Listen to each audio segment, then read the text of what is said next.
And welcome back to Hey Eintracht Frankfurt. This is the Bundesliga podcast covering everything there is to know in the English language about Eintracht Frankfurt, the best club in the Bundesliga, the best club in Germany, the best club in Europe, the best club in the world for that matter. But we're a little bit biased. I'm your host, Brian and KC, back in the host chair after a hot minute, sitting on the bench and playing even the guest, once or twice. And here I am to talk about Eintracht Frankfurt coming into the season that is. We have the DFB Pokal to look at directly. We have, in addition to player signings, we have a couple panelists who will join me talking about the DFB Pokal. We'll talk about the Bundesliga season that is yet to begin, where we'll be facing Borussia Dortmund. Let's see if we can get that going. But before I really get too steeped into everything that is going on with the Eintracht, we're going to go from East Coast to center of, Michigan.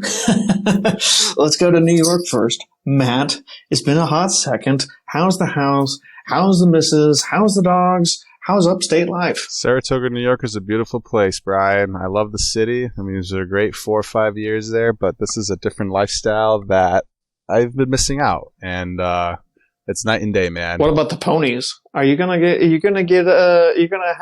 the tendency to, during the summertime, bet on the races up there? I know that's a favorite of everybody. Oh yeah, especially with Treehouse Brewing Company coming in right down the street from the racetrack. It's gonna be my second home essentially. Well, you just need to convince them to show Bundesliga matches there. Let that be the meetup for a new EFC in upstate New York. I'm sure there's some members of EFC in New York City who would love to join in with you and, maybe pull a guy from New Hampshire and Vermont. I'm sure there's some guys who would love to be heading over to Saratoga, bet on the ponies, bet on the Eintracht, watch the Eintracht, drink while watching the Eintracht. Good old time. Also some Canadians up in Montreal too. Oh, yeah. Too far. Like if they want to come south and drink beer that's actually cheap and inexpensive, why not? Why not? Let's talk to the man who happens to have a part Canadian in his family. The man, the myth, the legend that is in central Michigan. Chris, formerly of Detroit, now just of the Mitten. How you doing? You can't call it Central Michigan. That combination of words is dead to me. But South Central? But you know what? How's South Central? We'll call it the middle of the Mitten, the mid-Mitten. I am surrounded by coastline. I'm surrounded by water. It is, like Matt was saying, I love the city life. Even to the south? Hey, that's Ohio. That's dead to me. But, honestly, like Matt was saying, I love the city life. It defines me as a person. But fresh air, like small town life. I don't like the small town life, but I kind of like having my own space. And it's been a different change, but it's for the better. I mean, you're not living in a village. I'm told it's for the better. You're not living in a village here. I mean, I got a deer walking within my, backyard every couple days, but you could do that in the big city suburbs. But anyways, unlike me, who's basically got people sitting on top of people surrounded me. Enough talking about my own complaints or the complaints of the other half when it comes to our living conditions. Let's look today, fellas, to the most recent friendly that the Eintracht was involved in. We took on Valencia in the final friendly before we take it on the DFB Pokal. We're recording this on Friday the 16th, whilst the DFB Pokal is taking place, and we've already got some interesting results that are percolating right now as the first time slot of matches are actually taking place. Valencia, I knew that would be an interesting test because we were going to the Spanish club, playing up against a team that is from a league that highly competitive, way more competitive than, say, if we took on a Polish side or a Austrian side or, Dutch, Belgian side. I mean, this is a team that comes from a historical pedigree in Valencia who is falling on hard times. And I saw some good stuff there, but, it's still friendly at the end of the day, despite the 3-2 defeat. I'm okay with how things turned out.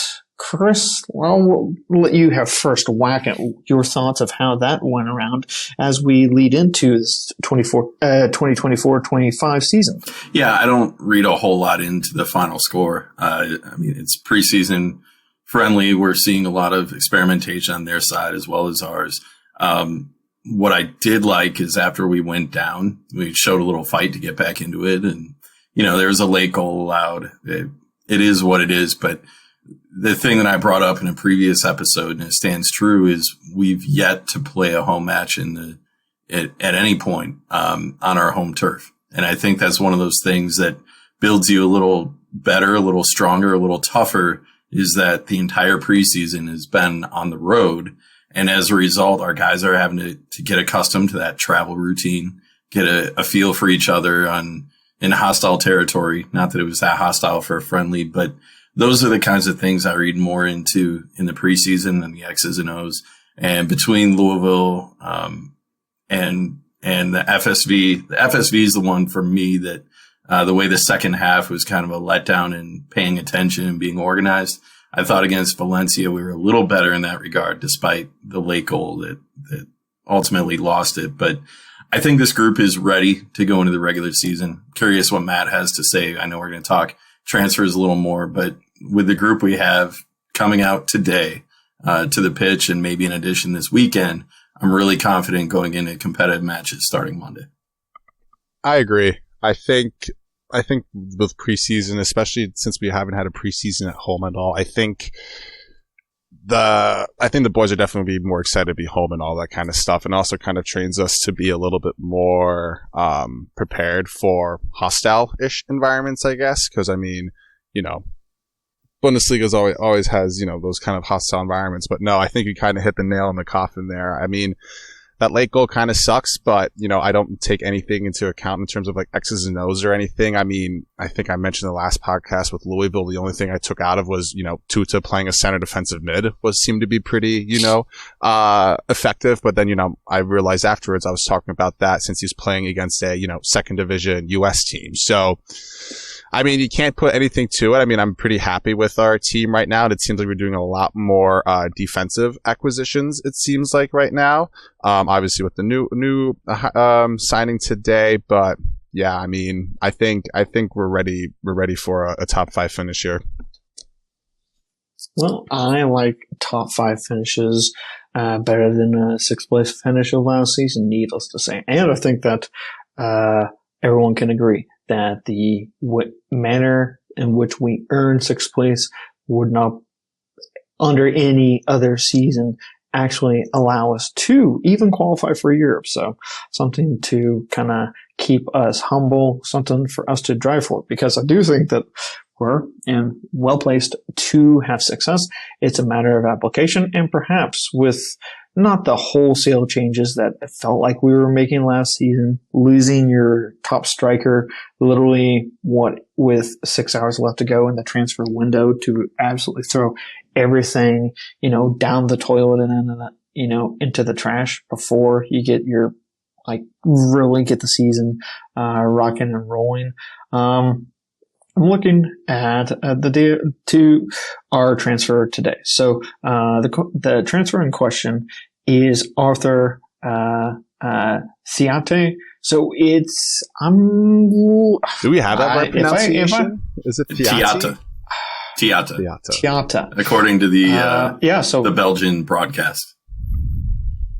Well, so this fella is he is Belgian, came from the Belgian league, then to Italy, then to France, where we're buying him from Reims, a team who paid $20 million for him just 2 seasons ago. I'm really surprised that we basically are in a position to pick this guy up for less than what they paid for. But at 24, each of the last 3 seasons he's played in what are considered 2 of the top 5 leagues within Europe, playing in Bologna and Serie A, and then the last 2 seasons in Ligue 1 for Reims, a team who competes for European places within said league. this guy to me comes off as a player that we're buying that is for the here and now, and not for a, have him for 2 years, sell him off, or in Pacho's scenario, have him for 1 year and sell him off for a tidy profit. I think the era of, buying cheap and then selling to the big clubs for a tidy sum, I think you can still have those, but I think they're going to be coming fewer and farther between, mostly due to these financial fair play rules that hit the big money clubs. I don't know if I agree with that. I think it's a little bit a matter of circumstance. Having sold Kolomuani and Lindstrom last year and Pacho in the last week has freed up a lot of extra money we didn't have before. We're still buying plenty of guys for $1 million or, maybe $2 million and hoping that 18, 19-year-old can become something. But when you have big sales like Pacho for $40 million and you turn around and spend 30, you can afford, to put a little bit more of that into high-end talent. So I think it's a matter of circumstance. If Pacho doesn't leave for that much money, say instead of 40, he goes for only 20, we're having an entirely different discussion about what we're spending here. But for people like me that love to spend frivolously, I think this is kind of a shout out to us that, we are going to spend a little bit. But I think a guy like Tiata is a proven player, just not his play on the pitch either, but what he's done in the locker room and the clubs he's played in and the way he's elevated them. He's got experience with Belgium now that's really going to pay off for us. He's, for me, a 1-for-1 replacement for Pacho, and even maybe a little bit more aggressive, which I like to see. Really good YouTube videos. So I'm looking forward to that signing and others. I think the signings we made are going to have an immediate impact. I agree, especially in the defensive end, because I feel like we've always been kind of lacking on the defense ever since we got rid of Hinty and Abraham. So, and I was looking at his highlights as well this morning, and another left-footed center back. I mean, he's honestly just like the white version of William Pacho at this point, right? And he's what I definitely like about him is like his poise. He's direct, like he's everything we wanted in William Pacho as well. But my only concern is that Rennes let in a lot of goals last year. I think the goal differential is only like 6-7 goals or something like that. Not to say it's just a defensive side of things, because obviously a lot has to happen for a goal to happen, because midfield collapse, whatever you want to say.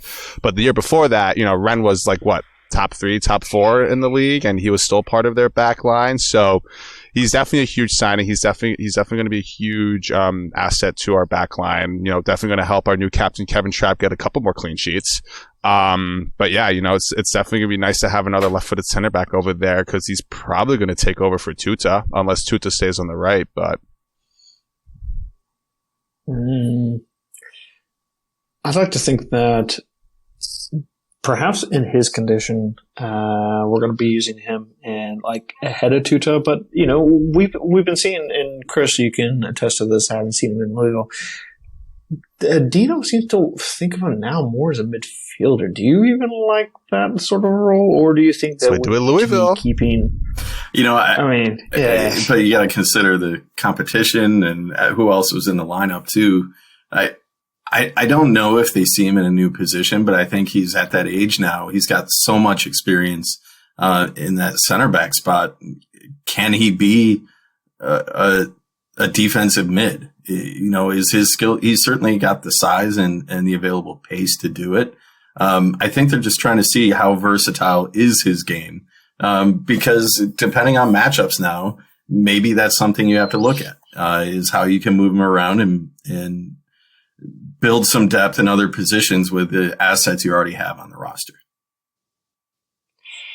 Well, fingers crossed that we don't have to worry about the kind of errors that we had last season at center back, because I would like to believe that the way forward for Eintracht is going to be, rolling 4 at the back instead of the 3 at the back. I felt that it was really played out, and we were shown to have very much a lack of depth back there, and 4 at the back kind of Well, I'm missing the word here, but it is able. We have more guys on the left and the right that will be able to immediately slot in and provide that assistance. And I think that we are also strong in the central part of the midfield, and I believe long term that we will be better suited to running with just a 2 center back pairing rather than a 3. And let's be real, Smolcic was just not working anymore, and the experiment was long played out, and it just wasn't going to work, folks. It just wasn't going to work, and I'm just happy that Roland Koch was interested in, in investing in us and in his future with the Eintracht, and then we're able to kind of build around him as that focal point. And I think that this is a move in the right direction that will provide us with, honestly, what we need going forward. The deal has yet to be completed, but everything seems to be all set in stone for this deal for our new Belgian player. So here's hoping that he continues to maintain. It may not be the last defensive signing we have, because as I'm scrolling through Twitter here, it looks like we may be getting Lindelof on loan as well. Continue that hot streak with Man U players. I don't know. Well, we start. Nothing against the guy, but I just felt that Donny van de Beek was just kind of like, hey, we're rolling the dice, and thank God he's on loan, and we could immediately give him back. And because I just felt like it was roll the dice that was likely to end in failure. Krajcic, I think, was in the same sort of roll the dice because of his injury concerns, and you know what? We didn't sign any of those fellas. So that is that. Chris, anything else you wanted to talk about in terms of the transfers that we have had? Unless, of course, you want to talk about some of the other activity that's going on. I wish you got that Pepe kid from Valencia. He was kind of a stud. Oh. I've heard it's in the rumors. Is it dead now? I haven't seen anything since the last episode. I was hoping it was going to happen when they visited, but didn't seem like it. I hadn't seen anything in addition to that as well. Brian, in relation to your previous question about transfers, I think, you mentioned guys going out, but guys coming in that I'm excited about, Can Utzen from FC Nuremberg, an $11 million purchase for a young kid, 18 years old. Like that to me that's a lot on a speculative player who hasn't featured a ton, but I like what I saw in the preseason from him. I like that they ran him out there and gave him a lot of looks. So I don't know how immediate that impact's going to be, but certainly down the line, having a kid with that kind of upside can be good for us. See, I'm a little bit higher sold on this fella because, okay, let's look at the way that Nuremberg season kind of transpired. So he, from an attacking midfielder and playing behind the striker role, he bagged 16 goals for Nuremberg. Yep. And it's not like as though Nuremberg was an absolute trash bag of a unit. Well, I believe that their coach was more of one, but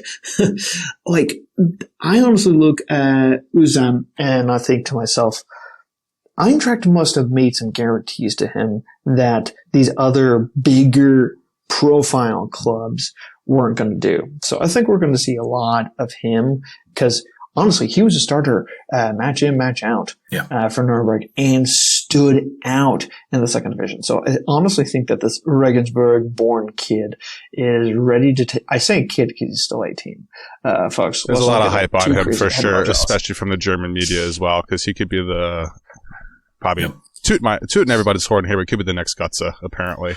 If we can get 2 good years out of him and sell him for $40 million, that's your next investment right there. Like you said, Brian, the buy low, sell high. Well, we were accustomed to buying for $3 to $5 million and selling for 15 or so.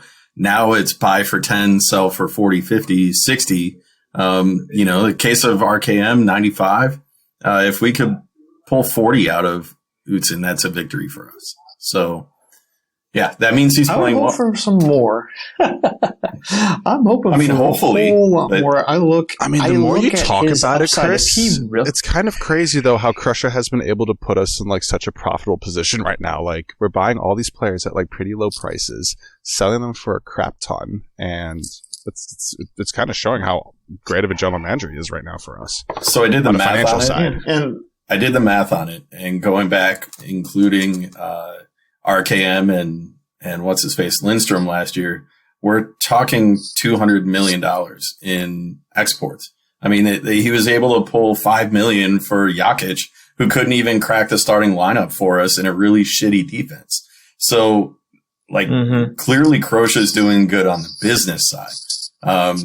The talent part seems to still, be an incomplete product. But if Ekitike continues the way that I think he's going to, and a young kid like Utzin pans out, a real cheap purchase, another one, Oscar Højlund for 1.3 out of Copenhagen. I mean, if some of these young guys pan out, that Croce, business model is going to end up being a very profitable one for us.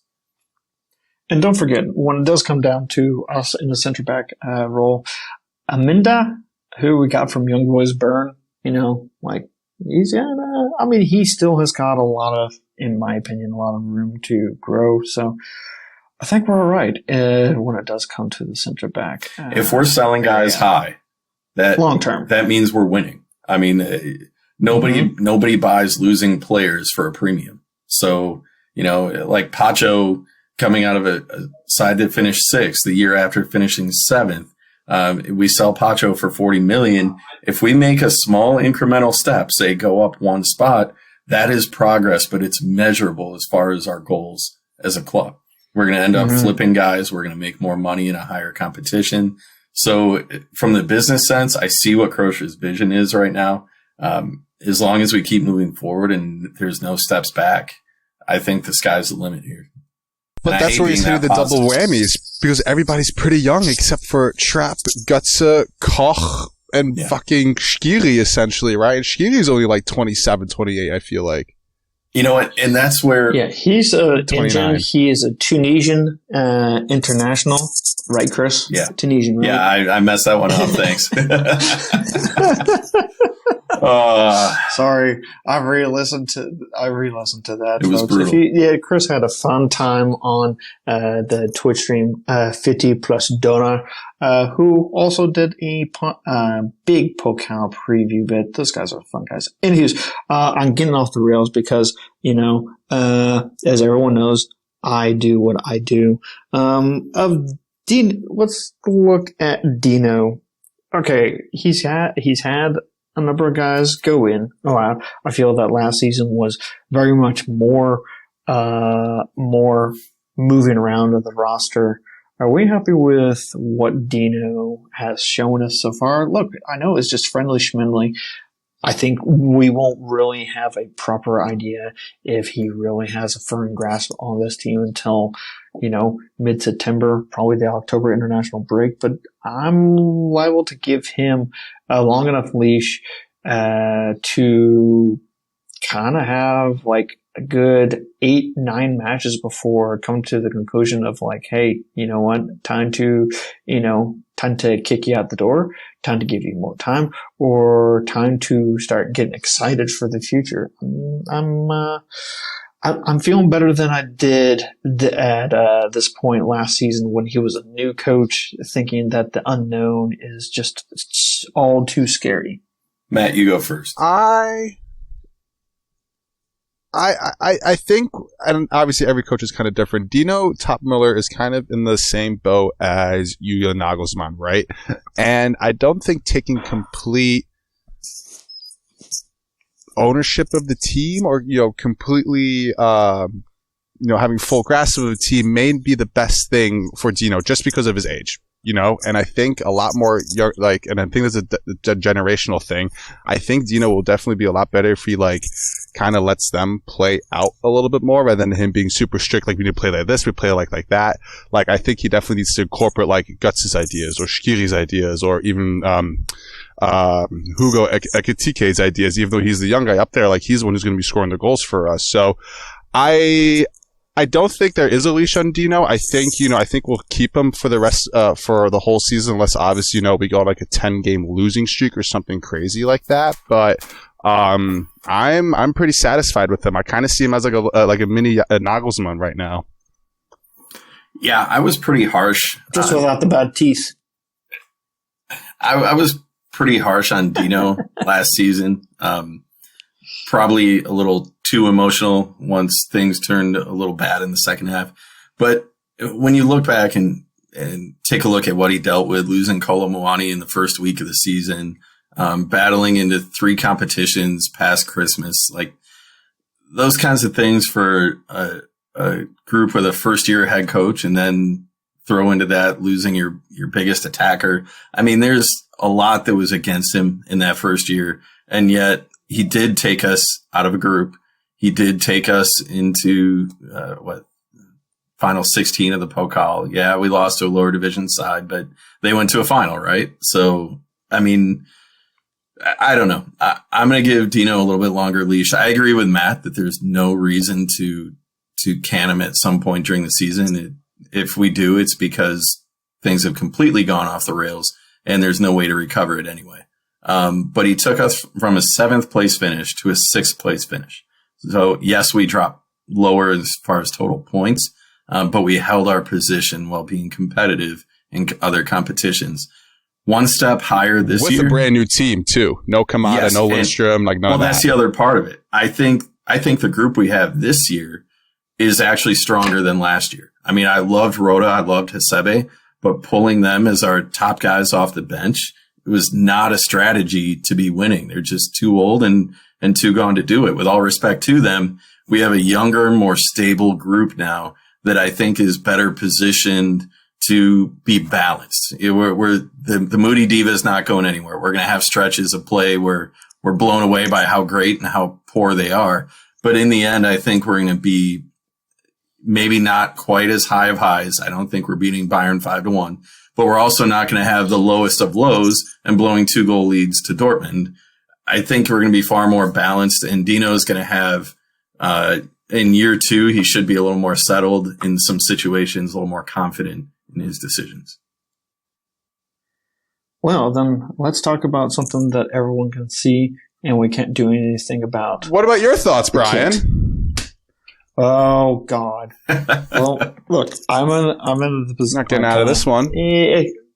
Well, okay. So, look, Dino has put himself in the position where, hey, it's now on him more so than anyone else. He doesn't have the leadership pillars of Rode and Hasebe, 2 men after my own heart, despite the fact that Rode was Offenbacher. Let's not forget that. If there was ever a slide against them, there will be that. But 2 pillars of Eintracht leadership are now gone. I'd like to think that this team, allowing the leash to be off a little bit more to allow this young team to kind of grow into their own, I think is the right way to go forward. And I think that Dino Toppmöller is the fellow who's going to be able to relate to these players and getting the best out of them. We'll see how things fall as the season kind of kicks on from the, the match in, match out basis, because, hey, we're still talking about a team that has yet to kick a technically competitive ball yet. We still have to play Braunschweig to get the competitiveness flowing through our veins. We've got, for the 2 matches subsequently in the Bundesliga, against teams that are qualified for Europe with Dortmund and Hoffenheim. And then you can follow that up with the 4 matches after that September international break with Wolfsburg.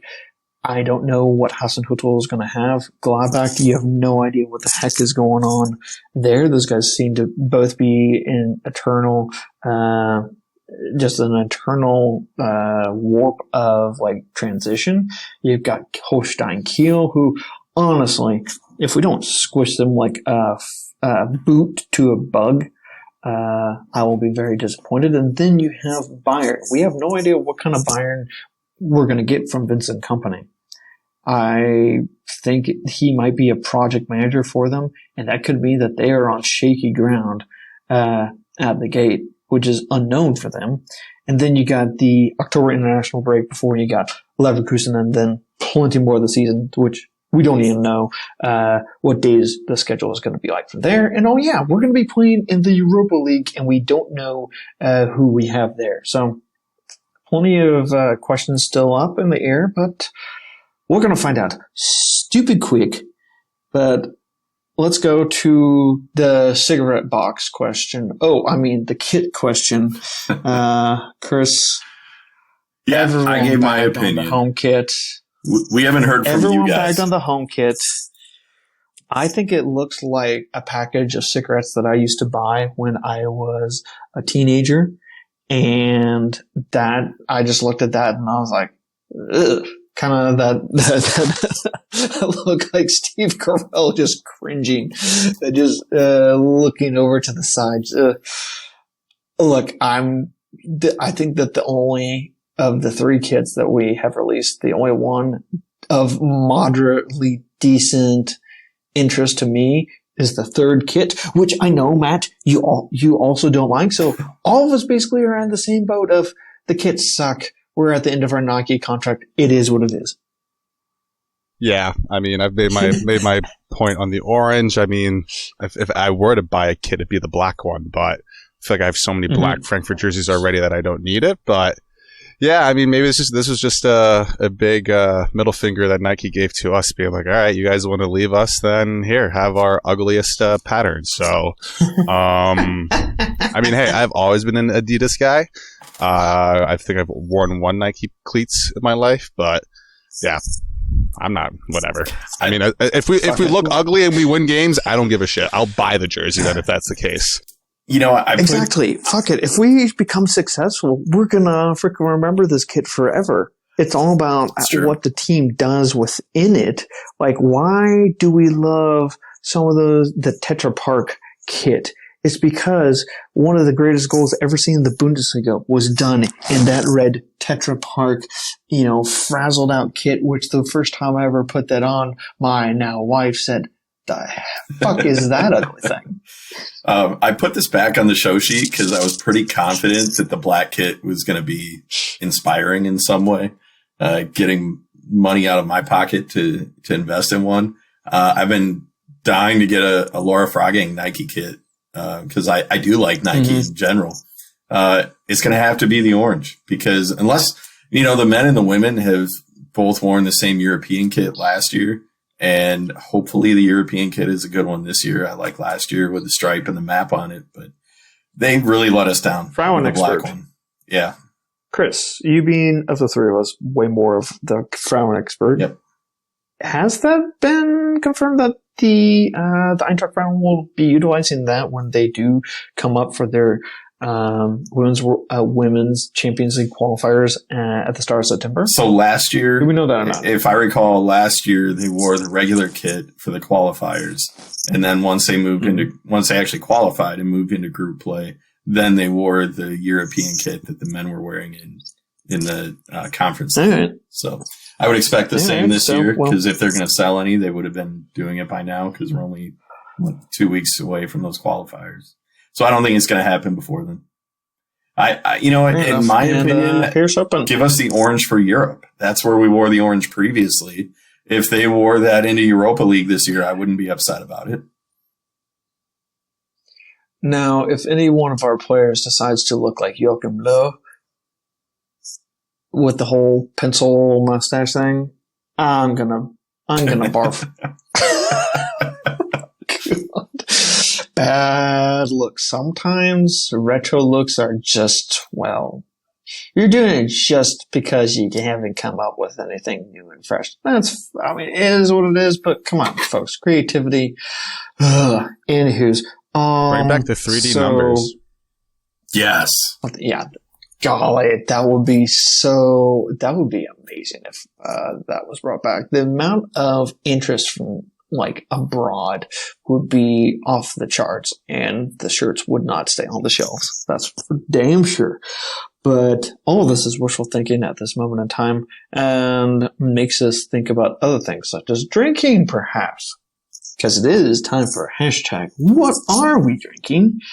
Chris, you've been adding a whole lot of brewskis on there of late. I think you have a lot of freebies to talk about, so I'll let you run with it. Yeah, so this is not a freebie. This is not Kentucky beer, which I'm still rolling through after the tailgate. Huge props to everybody for all the tailgate beers that you left for me. But currently I'm finishing up the summer stuff that's in the back of my beer fridge as we approach football/soccer season. It's time to get into the fall beers. So I'm finishing up the summer brews, and that includes a very tangy tart from Brooklyn Brewing over in Williamsburg. Bel Air Sour, tropical sour. It's very, very tart, a little bit tangy on the aftertaste. It's good. As I get older, I can't do as many sours. So I'm going to back up the sour with this bottle of Beck's. It was a free Louisville beer, but it's Friday afternoon. There you go. It's going to be a good weekend of getting back into the season with the Pokal. And I can't wait to drink with you guys all season long. Matt, do you know this? Do you know that brewery? I mean, that was kind of not too far away from where you were located before you moved upstate, but did you know that brewery? Why do I feel like I do? You'd know it. I probably do. What was it again? Oh, this is Brooklyn Brewing. Oh, duh. Yeah. Yeah. I thought you said something different. I thought you said like, I heard Nooklin or like Nookie, something like that. I was like, okay. no Newcastle Brown here. Oh my God. Sure. Yeah. But I am unfortunately drinking a McUltra because I still haven't had lunch yet, and I'm golfing after this, so I'm going to do a light. But I am going to. What do you drink on the course? Paradox Brewing, right up here, up on Scroon Lake in the Adirondacks. They have amazing pilsners. They have amazing lagers. My favorite is their IPAs. But yeah, Paradox Brewing Company. They're phenomenal. Not as good as his McUltra. Sounds good. It sounds good enough for me, man. I wish that I was drinking when I am at work, but hey, it's not yet 2:00 yet, or 5:00 for that matter.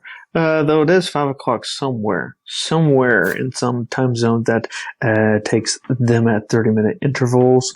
Though I will say that I will cheers to Hanashara if they provide an upset. I want some Pokal magic, folks. They're up 2-1 right now. Awesome. If we can, yeah, it'd be amazing. I mean, I know, these East Germans, they kind of are a little bit quirky when it comes to their fans, but hey, if we can get some Pokal magic, why not? I did pop open my very first Bob's 47, which is the, Oktoberfest style Marzen provided by Boulevard Brewing Company, my local big cross country brewer. Well, internationally too. Apparently they're apparently you can buy it as far flung as Norway now. So something kind of interesting there. I have been scrutinizing Boulevard in terms of the way that they've been making the Marzens. It's not as flavorful in previous years. It just feels like every year is a bigger kick in the teeth. Some of their summer saison is perfect, but their Oktoberfest, I kind of feel like maybe some of the people are asleep in the creative room where they concoct all this stuff. But anyways, that's going to wrap it up for segment 1 of Hey Eintracht Frankfurt. We'll be back as Nathan puts our little music interlude in to talk about expectations and predictions. So stay with.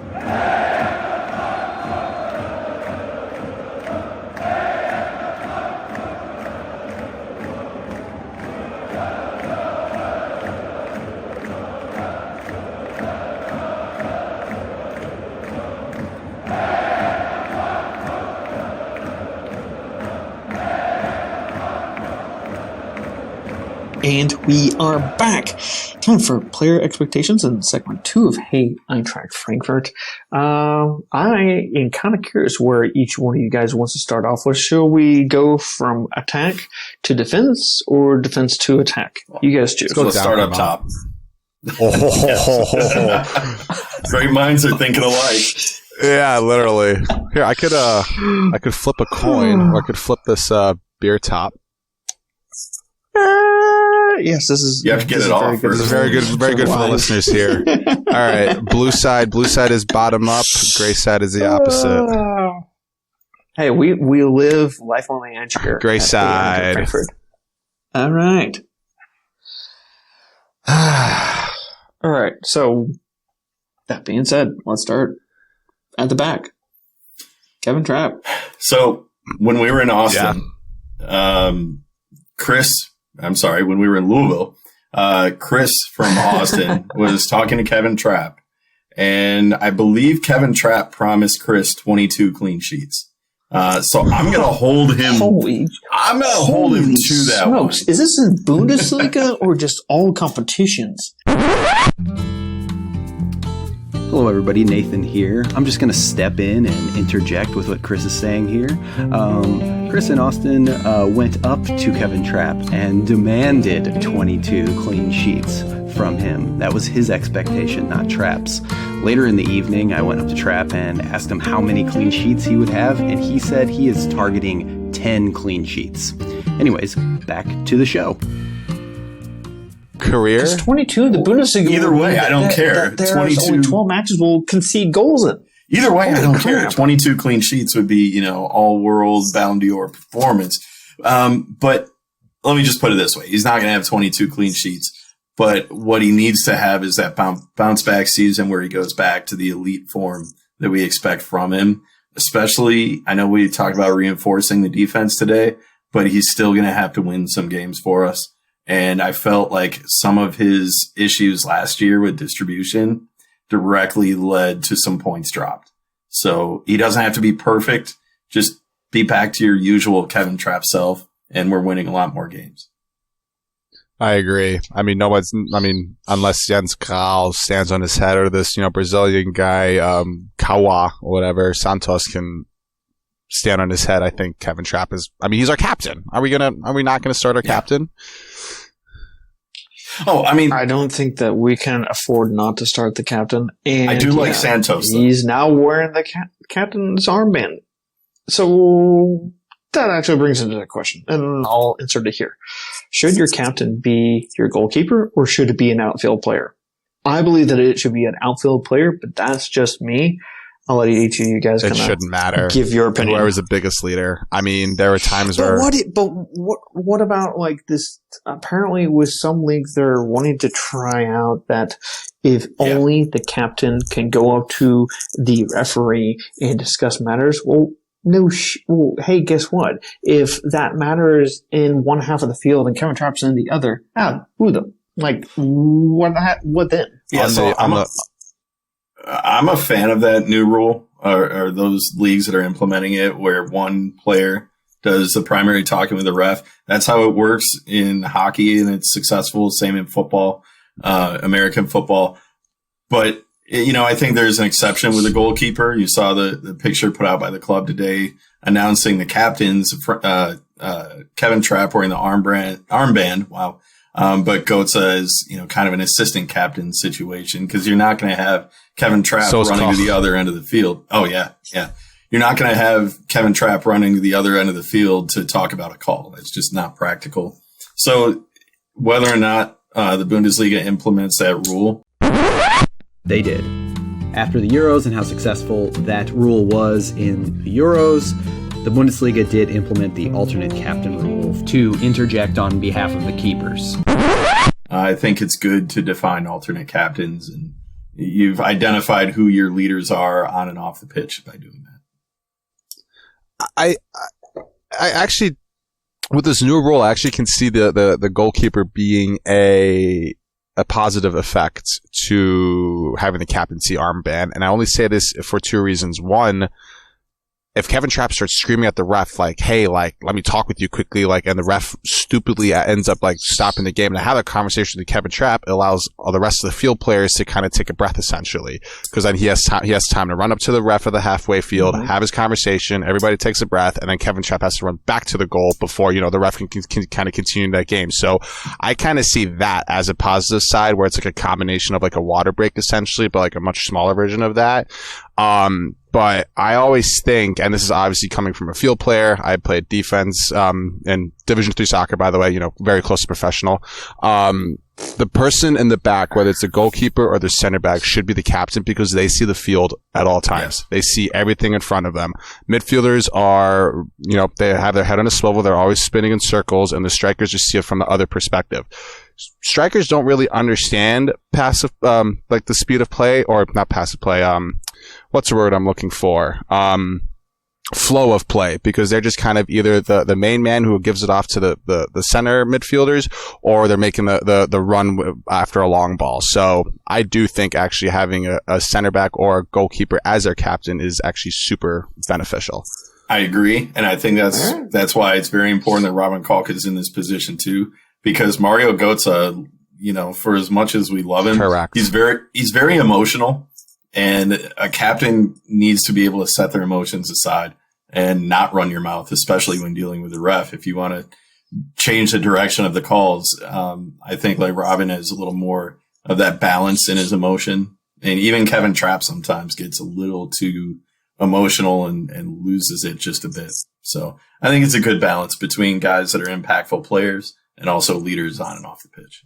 And I don't want to shit on Götze, because obviously he's a German national hero, and I would never say this in front of his face ever. But he's got little man syndrome. Yes, that's true. He does. On the field, he does. Well, I mean, hey, some people it works out for, and some people. And for the listeners, I'm 6'3", so I'm kind of tall. So little man, you can put it whatever you want to say, but yeah. I remember the first time I met you, Matt, and I was like, he ain't short. Yeah. but then I also met like Tom within like a week later, and I was like, fuck me, I'm short. Hanging out with Matt and Tom together makes me feel a lot better.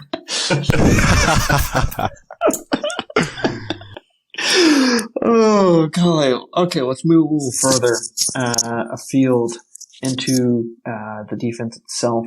For me, the guy that I'm focusing on is Rasmus Christensen. This big old lump who, you know, big old like guy with Viking blood in his veins. You know, a guy who can work on the right and hopefully provide a little bit of work cutting in. I'm really excited, and I've got a lot of pressure kind of on the guy at the same exact time. I'm looking at him and thinking, okay, buddy. This practically is being made as your position to lose. Pretty much need you to step up and from match one, be the rock over there. I think that the time of Buta being over on the right hand side is, basically being supplanted. And I have many great hopes for this Danish international, and here's hoping that his problems that he had over at Leeds United, that's more a problem with them just getting relegated, and the issues over at Roma are going to be a thing of the past, and we're going to be, you know, his great success story. You know, at 27, it's kind of almost becoming put up or shut up time, and if he doesn't kind of come good and like thrive, he's going right back to the Danish Super League or the Eredivisie, and I'm pretty sure he don't want that.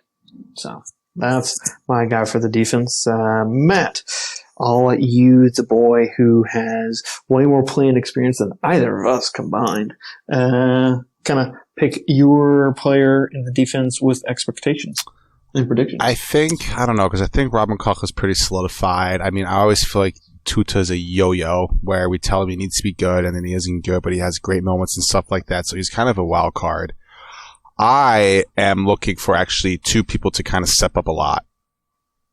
One would be either Rasmus Christensen or, this new Arthur Theater guy. Them really kind of battling out, but one coming from Roma, the other one coming from the French league. Like, I definitely think either one of them has to be super effective for us. But who I'm more excited about is Niels Nkunku.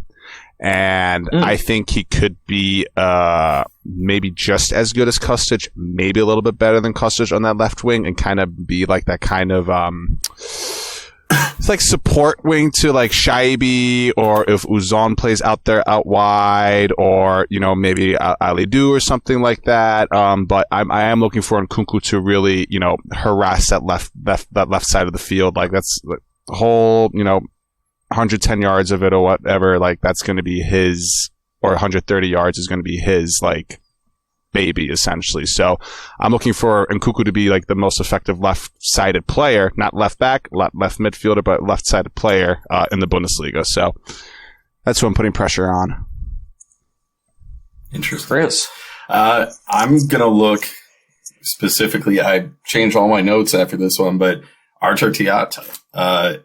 Is he going to fill what Pacho did, and we can focus all of our concern on the other side with Tuta's stability?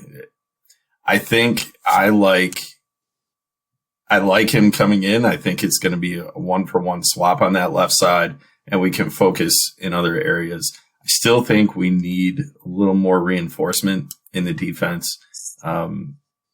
We talked about how there was experimentation in the preseason with Tuta moving up into the middle a bit. I don't know if that's going to lead to anything. It certainly was exciting to watch in the preseason. But certainly anywhere on the pitch where there's questions, that's the group for me, is the defense. How quick can they get it together? And can we be a little more consistent than last year? Moody Diva consistency. Always something that leaves us wanting. But then again, who doesn't love thrashing Bayern 5-1 every season or every other season? I know for a fact that I do. I'm actually moving up to the midfield, and I'm looking specifically that right at Shaqiri. And no, I'm switching it. Larson. I'm looking at him to take a huge step in terms of his player development. I've got a lot of excitement for the player because we saw some great signs, but he's still a young developing player. I'd like to see what he does in the next step, and I'm really, really hoping that he provides us with that big oomph in the middle of the park. I know Shaqiri was my initial guy that I want to kind of throw out there, and I think Larson is the person who I think is going to make the biggest leap from the 23-24 season and the 24-25 season. So that's my guy for the midfield. So, Matt, who you got? Yeah, I mean, you kind of took Larson from me. So just to kind of keep it a little more interesting, I think Junior could kind of kill it for us again. I mean, hopefully his injuries kind of stay away, but as long as him, Larson, and Shaibi can really mesh really well, I think we have incredible depth in our midfield. So, yeah, I think I'm going to go with Junior. Yeah, for as thin as I feel our defense still is, I think the midfield is our deepest position and our most versatile. How much a defensive midfielder like Shaqiri can, work in tune with Shaibi, more attacking, or Larson or Ebimbe. Any one of those guys has incredible speed. So if we can be dynamic in the midfield and help the attack, be on the forefront, while also not forgetting the defensive responsibilities, I think our midfield is the most secure position group in our roster. I totally agree, fellas. And Uzon as well, as an acquisition of who we just talked about as well. Yeah. He has a lot of talent. I mean, we are so deep. It's an exciting time, before everything kicks off, and then we're either going to be singing the praises or cursing our predictions and saying, what a effing moron you were, Brian, for picking XYZ thing. So I might as well stick my foot further into my mouth. And when it comes to the forward line attacking standpoint, I want to see what Hugo Ekitike with a full season and him not being overweight, what that can mean for the Eintracht going forward. I think our success honestly hinges on him. And if he kind of comes off the way that he did at Stade Reims in France, where suddenly everyone in Europe was after him, Paris made a big old play for him, then they screwed up per usual when it comes to player development, because they can buy finished products, they just can't develop to save their life, despite the fact that Paris seems to be the most fertile recruiting grounds for player development in the entire world. I got a lot of hopes for Hugo and a lot of expectations for the fella. I would love to know who the hell called him overweight. I have a lot of opinions on that one. As the overweight guy in this chat right now. Yeah. Anyway. Did they not have the glasses on? I'm so confused. Are they like confusing him with the Hugo in the UFC? Yeah, it's like in one of those fun houses with a fat mirror. Exactly.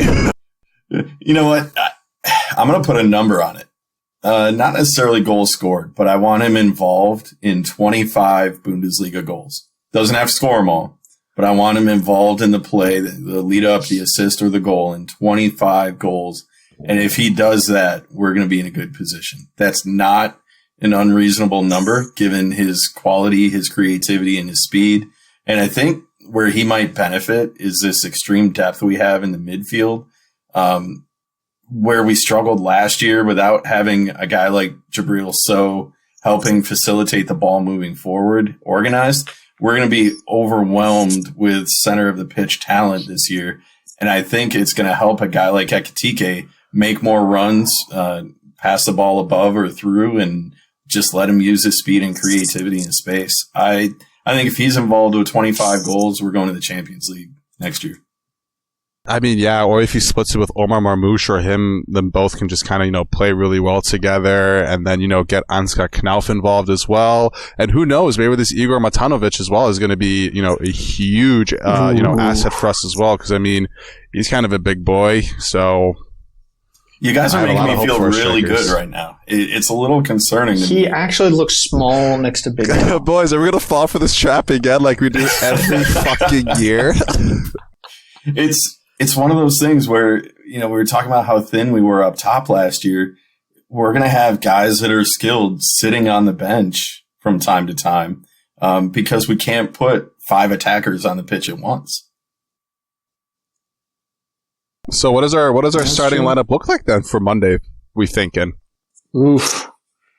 It's gonna be we're gonna run out 11 attackers. That's just what we have to do. Just a 1 defender and 10 strikers. I'm down. It's a 1-10. It's a recipe for success. Hey Arthur, welcome to Frankfurt. You're gonna be our lone defender for your first game. Good luck. Well, we're going to be playing at minimum 43 matches with eight group stage matches from the Europa League. We got 34 matches in the Bundesliga, and we got at minimum 1 Pokal match. I think it's going to equal into 2. So let's get into season predictions first. I'm going to get the match in front of us out of the way. I think we're going to throttle the other Eintracht. The Jägermeister Eintracht, the first team to ever actually have a shirt sponsorship of any team in Germany. Fun fact. And I think we're gonna I believe that we're gonna kick the ever-loving shit out of them. And it will be nice if we get to see one of our own in Sydney, Rebiga, who made the move to Eintracht Braunschweig, and here's hoping that he turns good as a player. I also hope that we have a sell-on clause for that guy, but yeah, I've got no problems with us guessing that, predicting that we're gonna absolutely slay the Eintracht Braunschweig because they've looked pretty porous, conceding 8 goals and scoring 2 in their 2 matches so far this season. That's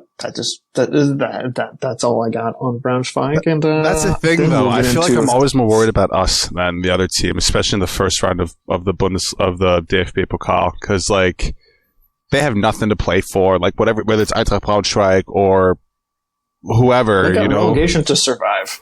right? Literally, but like they're at their home, they have nothing to lose. They're going to be like, yeah, let's fucking play for fun, you know. So I'm always worried about us and like how we react to, you know, their energy essentially.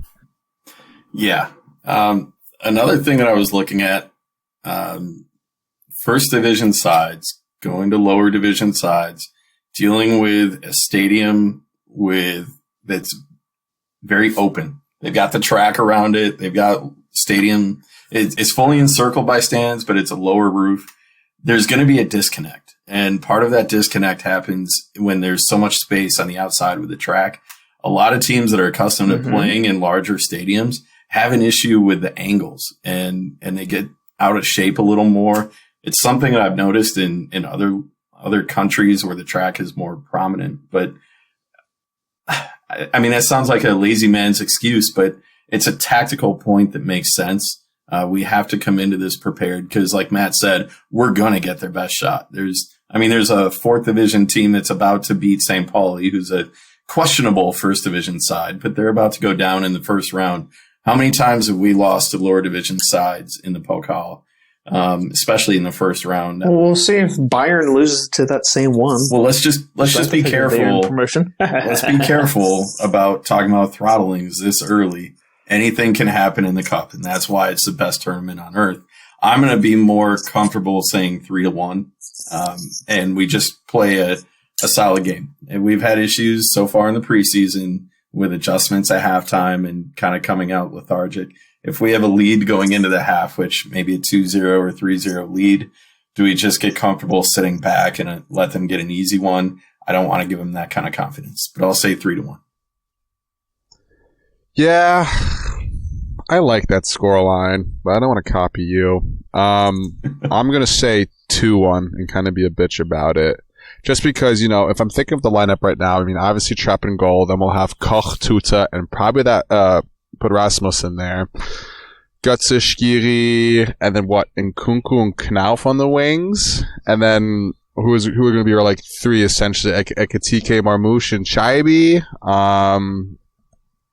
Yeah, I don't know. I feel like I can definitely see a goal from Ekitike or Marmouche coming out of that. Those are my two goals are. I think the third goal can also come from Knauf, honestly, which is why I like your 3-1. But I'm going to go with 2-1 here for Eintracht Frankfurt. All right. So we're all feeling positive, bubbly about the Eintracht. I'm leaving the European activity aside because, hey, at this moment in time, you still have the playoff round still you got like 2 rounds. We got an additional round where there's a qualifying round going on right now, if I can just talk, and then there's a subsequent qualifying round still left to go. So, and then you get drawn in your European group. No idea how that's going to play out. Though it is kind of fun that there's no longer going to be, hey, a Champions League team descending into the Europa League or Europa League descending into the Conference League. Hey, the competition that you qualify for is the competition you're going to play in the entire way. So if you finish in third in your group, hey, sayonara, guess what? You don't have to do anything at the end in the spring. It just is going to be a kick in the dick because you got 8 group stage matches. They're going to be boiling, like, there's going to be 2 matches, I think, like, after Christmas in the new year for us to still play for. They always say when you get drawn in December with your team in the knockout phase, you never know what kind of team you're going to face. That's kind of being eliminated because the group phase won't even be completed. They're doing this so that they can get the extra money for the Champions League that can then filter down for all the other teams. I think it's a bunch of bollocks. It's an unequal system that we're currently in. So I'm going to stop about the European discussion right here and look at the Bundesliga competition itself, because I think we all want the Pokal win. It's like, hey, either dump us out of the first round or take us all the way to the final. You know, all in or not at all. For me, 5th place, I think, is the goal for the team. I think that of the 5 teams that qualified for the Champions League, I think Stuttgart is the least likely to be in the Champions League at the end of the day. But I think that Germany's not going to be so lucky to be able to get 5 slots into the Champions League, and we're going to be back in the Europa League once again. And I'm okay with that. It kind of is our bread and butter, and if we were able to win it again, well, 1, all glory for us. 2, most favorite memories. It's a nice payday. And 3, we're able to then qualify for the Champions League in merit by being a fucking Europa Pokal Sieger. So, I mean, I guess that's the thing, right? I think it's Champions League in any way, whether it's through Europa or just through standings, right? Because, like you said, Chris, we got 7th the year before. We got 6th last year. Got to get top 4 this year. Guys, we know it's easier to win Europa League than qualify through the Bundesliga. Especially if you play Barcelona and West Ham, apparently. But honestly, I don't know. I mean, I assume we're going to do predictions here for the whole league, but I think our best I did the math on it. It's going to take 60 points minimum to qualify for Champions League.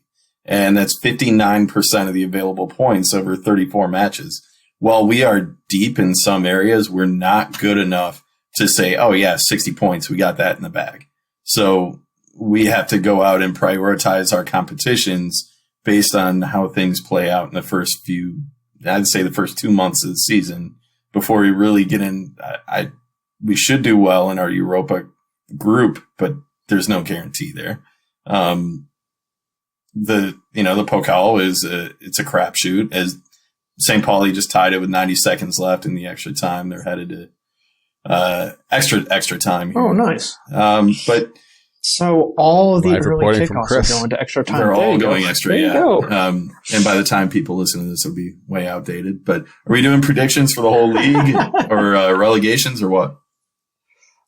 I think we can do predictions for the rest of the league for next week because I think I meant for the season. Pokal will kind of designate a whole bunch of other things. Look, if you want a champion for me, Leverkusen. Not even blinking. Like Leverkusen's going back to back. Bayern, unless they really transform under Company, I don't really see how they'll do it because they haven't fixed the issues for them, which was defense. Let's save it for next episode. Yeah, exactly. Because I agree with you. I'd have a lot of takes on that. All right, we'll do it next episode. All right. Well, if that's it, then I'm okay with wrapping up this episode of Hey Eintracht Frankfurt. It's been lovely to be back in the chair, dictating things, making people smack their heads against the wall and say, Brian, you stupid, stupid man. But you know what? Kiss it. This is Hey Eintracht Frankfurt. We are nothing if not full of bold predictions, whether they be goofy or not. And yeah, this is a podcast by fans for fans. And if nothing else, we're as passionate as they come, folks. Passionate as they come.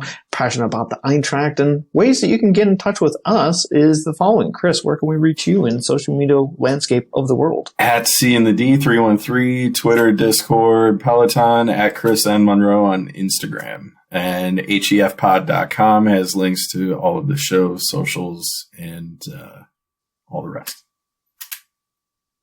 And you can find me at Matt SGE New York on the Twitter space. I will forever call it Twitter. Instagram, you can find me at Wagner8_. And then obviously, like Chris said, definitely follow us on HEFpod.com. You have all the links there. We're on SoundCloud, Spotify, Apple Music, you name it. Our Instagram page is definitely going to get a little revamp. YouTube, for sure. Hopefully going to do a lot more things there. But yeah, definitely give us a like and a follow because we make no money out of this, but we love the attention. And you can also follow me on Twitter. That is at KCSGE on that. And I guess technically I'm still on Instagram. I don't really do it anywhere near as much as I used to. HEFpod.com is where the stat zone can be found. Because there's a whole bunch of stuff there, and I think we'll have a lot of competitions coming down the pike with it, won't we? Yeah. So as we talked about on the previous episode, we've got some autographs collected in Louisville. Matt and I are going to find a fun way to interact in the social spaces to get those out to the people. They're sitting on my desk right now, and eventually I'm going to spill coffee on them if they sit here much longer. Well, don't do that, then they will be fucking useless. And wait, so you can get in contact with the podcast. HeyEintrachtFrankfurt@gmail.com is our email address. Hey Eintracht at HEFpod on Facebook. You can also find us on Instagram, Hey Eintracht Frankfurt, and at HEFpod on Twitter. Yes, we will keep it as that and not by that silly, goofy, rebranded name that really no one bothers to use. So until next time, folks, for the next episode of Hey Eintracht Frankfurt, where we'll be looking back at the day of April count result. Fingers crossed that we're expecting it to be a positive one at that. Until next time. Choose. Hey, Arthur, welcome to Frankfurt. You're going to be our lone defender for your first game. Good luck. Hey, Eintracht Frankfurt,